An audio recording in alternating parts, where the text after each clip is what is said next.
Hi everyone! Did you get a chance to read the article, Artist Builds Secret Room in Mall? It's quite an unusual story. In 2003, artist Michael Townsend and 7 other artists secretly built an apartment inside a shopping mall in Providence, Rhode Island. They managed to live there off and on for 4 years, completely undetected by mall security. The secret apartment even had electricity, furniture, and a lockable door. Today we'll go through the key points of this incredible story and see how well you remember the details. Let's get started! Let's take a closer look at today's story by checking your understanding with a short quiz. You can pause if you need more time to think.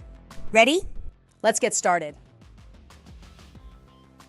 First question, what motivated Michael Townsend to build the secret room in the mall? A. He wanted to create an art installation. B. He was evicted from his previous apartment. C. He wanted to protest against consumerism. D. He wanted to write a book about hidden spaces. Take a moment to think about it.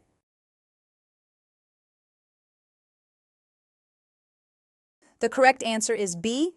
Townsend was forced to move out when his building was remodeled into luxury condos, which inspired him to look for alternative living spaces.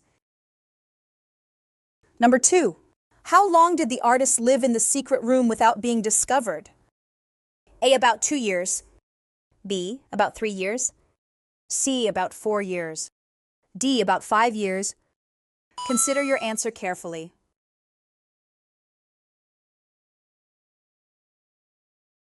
The correct answer is C. The artist managed to live in the hidden apartment for nearly 4 years before being caught by mall security. Time for a quick true-false quiz. Number 3. The artists were caught because they accidentally left the door open. Think about your response. The answer is false. They were caught when Townsend took a visiting artist to the room in the middle of the day, and a mall security guard noticed them. Number 4. Townsend was sentenced to several years in prison for trespassing. Reflect on your answer. The answer is false. Townsend was only sentenced to 1 night in jail, 6 months of probation, and a lifetime ban from Providence Place Mall.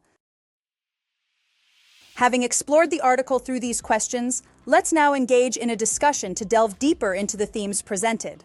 Consider the following question and share your thoughts. Here is a question for you. Do you think that loitering, non-customers hanging out in a business, is a big problem for malls in your country? Why or why not? That's an interesting question. What's your opinion on this? Well, in the UK, it really depends on the type of shopping centre. In large urban malls like Westfield in London, loitering is generally controlled quite strictly. Security teams often monitor groups of people who aren't shopping, especially if they're staying in one place for too long. There's a concern that loitering can sometimes lead to antisocial behaviour, so management is quite proactive in preventing it. But on the other hand, smaller community shopping centres tend to be more relaxed.